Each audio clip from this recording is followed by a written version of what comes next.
Once upon a time, in a small village nestled between towering mountains and lush green valleys, there lived a girl named Elara. She was not like the other children in her village. While they played games and chased butterflies, Elara found solace in the embrace of the forest that bordered her home. The villagers often whispered about her peculiar affinity for the woods, claiming she had a special connection with nature that was both enchanting and eerie. Elara had long, flowing hair the color of autumn leaves and eyes that sparkled like dew-kissed grass in the morning sun. She spent her days wandering through the forest, listening to the whispers of the trees and the songs of the birds. The forest was a sanctuary, a place where she felt understood and accepted. It was here that she discovered her unique gift, the ability to communicate with the flora and fauna around her. One crisp morning, as the sun peeked over the horizon, Elara ventured deeper into the forest than she had ever gone before. The air was thick with the scent of pine and damp earth, and the sounds of rustling leaves and chirping birds filled her ears.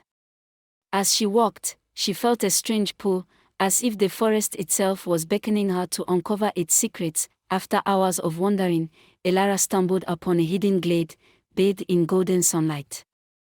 In the center stood an ancient oak tree, its gnarled branches stretching toward the sky like the arms of a wise old sage. As she approached, she felt a surge of energy coursing through her veins.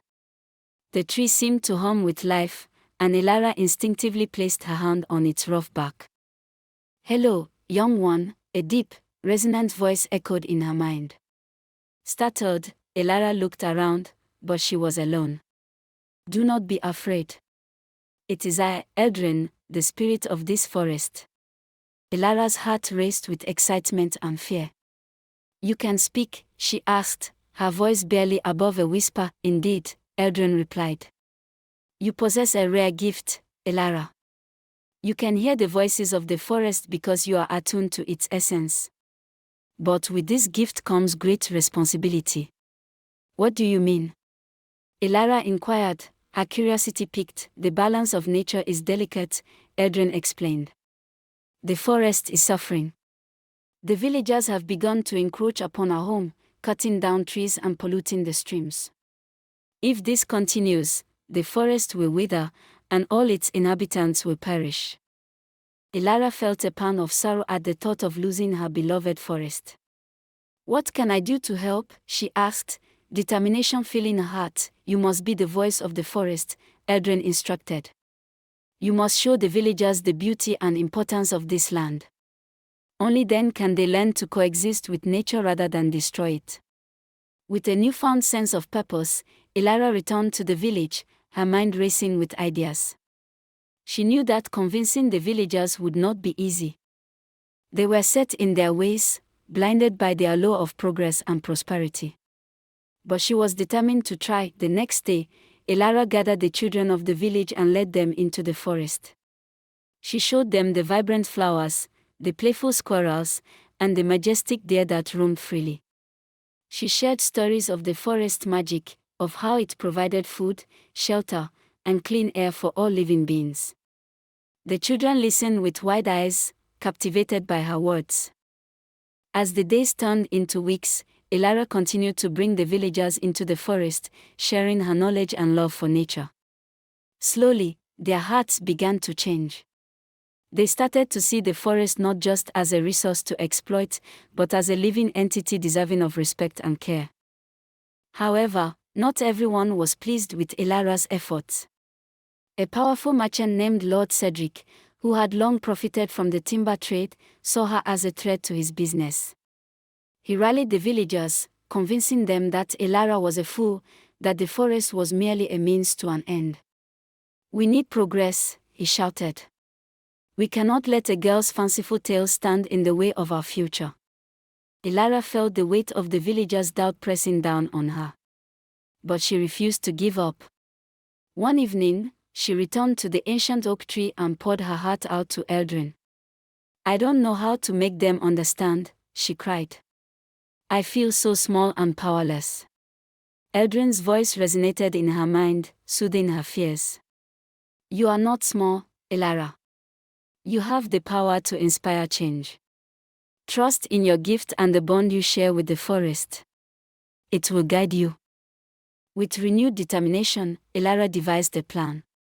She would host a festival in the forest, inviting the villagers to experience its beauty firsthand.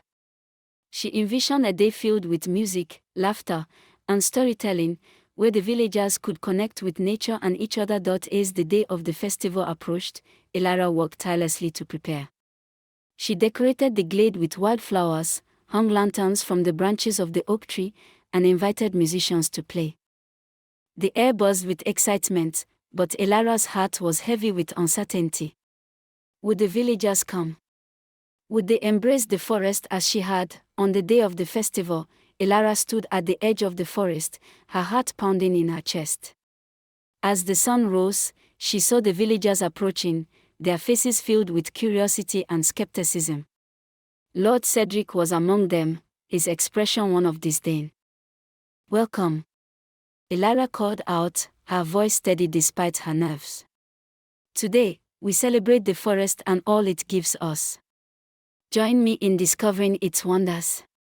As the villagers entered the glade, they were greeted by the sweet scent of blooming flowers and the sound of laughter. Elara led them through the forest, sharing stories of the creatures that lived there and the importance of preserving their home. She watched as their eyes widened in awe, their hearts beginning to soften. As the sun dipped below the horizon, casting a warm glow over the glade, Elara gathered everyone around the ancient oak tree. She shared her own story, of how the forest had been her friend and protector, and how it was now in danger. "We must work together to protect this beautiful place," she urged, her voice filled with passion. Lord Cedric, who had been silent throughout the day, finally spoke up. "You think we can just stop everything?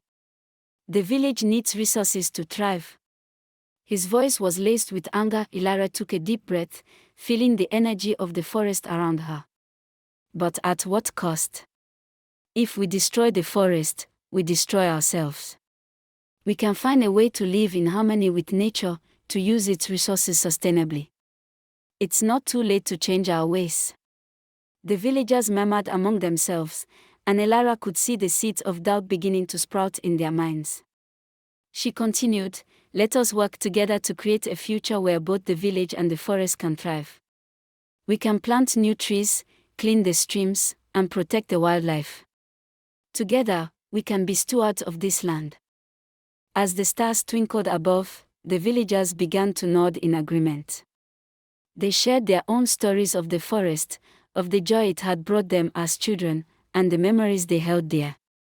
Slowly, the walls of doubt began to crumble, replaced by a sense of unity and purpose. Lord Cedric, realizing he was losing his grip on the villagers, felt a surge of desperation. "You're all fools. This is a waste of time," he shouted, but his voice was drowned out by the laughter and chatter of the villagers, who were now fully engaged in the celebration. In that moment, Elara felt a wave of gratitude wash over her. The forest had not only given her a voice but had also united the villagers in a common cause. They began to dance and sing, celebrating the beauty of the forest and their newfound commitment to protect it. As the festival came to a close, Elara stood beneath the ancient oak tree, her heart swelling with hope. She had shown the villagers the magic of the forest, and together, they had forged a new path forward. Eldrin's voice echoed in her mind, filled with pride. "You have done well, Elara. You are the voice of the forest, and your journey has only just begun." In the days that followed, the villagers worked tirelessly to restore the forest. They planted new trees, cleaned the streams, and educated their children about the importance of nature. Elara became a leader in her community, guiding them toward a sustainable future. As the seasons changed, so did the village. The once barren areas began to flourish, and the bond between the villagers and the forest grew stronger. Elara continued to speak to the trees, the animals, and the spirits of the forest, always reminding the villagers of the delicate balance they must maintain. Years passed, and Elara grew into a wise woman, known far and wide as the guardian of the forest. She had become a bridge between the human world and the natural realm, teaching others to listen to the whispers of the earth and to respect the gifts it provided. One day, As she sat beneath the ancient oak tree, now even more majestic than before, she felt a familiar presence beside her. Eldrin appeared, his form shimmering like sunlight filtering through the leaves. "You have fulfilled your purpose, Elara," he said, his voice warm and reassuring. "The forest thrives because of your love and dedication." Elara smiled, her heart full. "I could not have done it without the support of the villagers. Together, we have created a legacy of harmony." Eldrin nodded. "And that legacy will continue for generations to come. You have shown them the way, and they will pass on your teachings to their children." As the sun set, casting a golden hue over the forest, Elara closed her eyes and listened to the symphony of nature around her. The rustling leaves, the chirping crickets, and the gentle breeze all sang a song of gratitude. She knew that as long as there were those willing to listen, the forest would always have a voice, and so, the girl who spoke to the forest became a legend, her story woven into the very fabric of the land. The village flourished, and the forest thrived, a testament to the power of love, understanding, and the unbreakable bond between humanity and nature.